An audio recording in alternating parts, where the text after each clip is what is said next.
हीरों का सच, तेनालीराम की कहानी।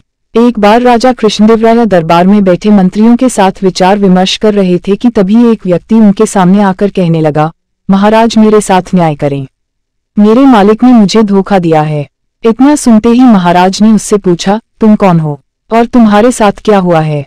अन्नदाता, मेरा नाम नामदेव है। कल मैं अपने मालिक के साथ किसी काम से एक गांव में जा रहा था। गर्मी की वजह से चलते चलते हम थक गए और पास में स्थित एक मंदिर की छाया में बैठ गए। तभी मेरी नजर एक लाल रंग की थैली पर पड़ी जो कि मंदिर के एक कोने में पड़ी हुई थी। मालिक की आज्ञा लेकर मैंने वो थैली उठा ली। उसे खोलने पर पता चला कि उसके अंदर बेर के आकार के 2 हीरे चमक रहे थे। हीरे मंदिर में पाए गए थे, इसलिए उन पर राज्य का अधिकार था।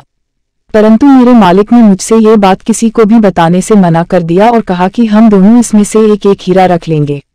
मैं अपने मालिक की गुलामी से परेशान था, इसलिए मैं अपना काम करना चाहता था, जिसके कारण मेरे मन में लालच आ गया।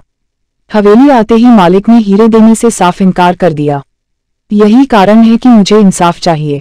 महाराज ने तुरंत कोतवाल को भेजकर नामदेव के मालिक को महल में पेश होने का आदेश दिया। नामदेव के मालिक को जल्द ही राजा के सामने लाया गया।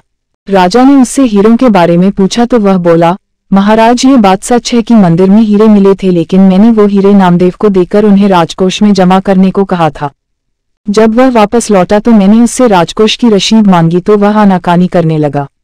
मैंने जब इसे धमकाया तो ये आपके पास आकर मनगढ़ंत कहानी सुनाने लगा। अच्छा, तो ये बात है? महाराज ने कुछ सोचते हुए कहा, क्या तुम्हारे पास इस बात का कोई सबूत है कि तुम सच बोल रहे हो? अन्नदाता, अगर आपको मेरी बात पर यकीन नहीं तो आप मेरे दूसरे 3 नौकरों से पूछ सकते हो।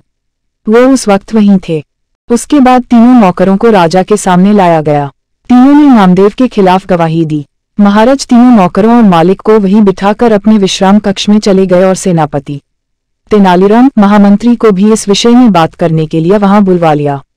उनके पहुंचने पर महाराज ने महामंत्री से पूछा, आपको क्या लगता है, क्या नामदेव झूठ बोल रहा है? जी महाराज, नामदेव ही झूठा है। उसके मन में लालच आ गया होगा और उसने हीरे अपने पास ही रख लिए होंगे। सेनापति ने गवाहों को झूठा बताया। उसके हिसाब से नामदेव सच बोल रहा था। तेनालीराम चुपचाप खड़ा सबकी बातें सुन रहा था।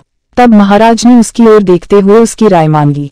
तेनालीराम बोला, महाराज कौन झूठा है और कौन सच्चा इस बात का अभी पता लग जाएगा, परंतु आप लोगों को कुछ समय के लिए पर्दे के पीछे छुपना होगा।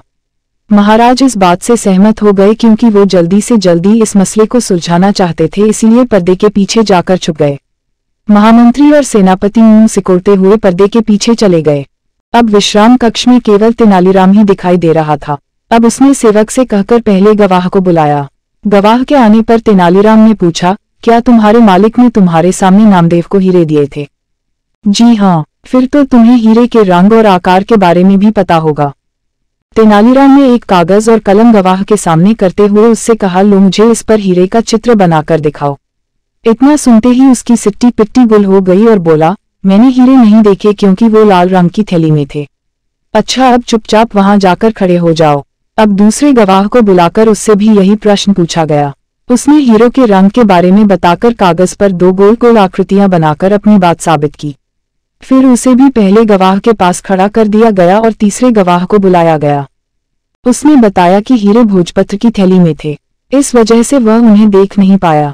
इतना सुनते ही महाराज पर्दे के पीछे से सामने आ गए। महाराज को देखते ही तीनों घबरा गए और समझ गए कि अब सच बोलने में ही उनकी भलाई है। तीनों महाराज के पैरों को पकड़कर माफी मांगने लगे और बोले, हमें झूठ बोलने के लिए हमारे मालिक ने धमकाया था और नौकरी से निकालने की धमकी दी थी, इसलिए हमें झूठ बोलना पड़ा। महाराज ने तुरंत मालिक के घर की तलाशी के आदेश दे दिए। तलाशी लेने पर दोनों हीरे बरामद कर लिए गए। सजा के तौर पर मालिक को 10,000 स्वर्ण मुद्राएं नामदेव को देनी पड़ी और 20,000 स्वर्ण मुद्राएं जुर्माने के तौर पर भरनी पड़ी, जबकि बरामद हुए दोनों हीरे राजकोष में जमा कर लिए गए। इस प्रकार तेनालीराम की मदद से महाराज ने नामदेव के हक में फैसला सुनाया।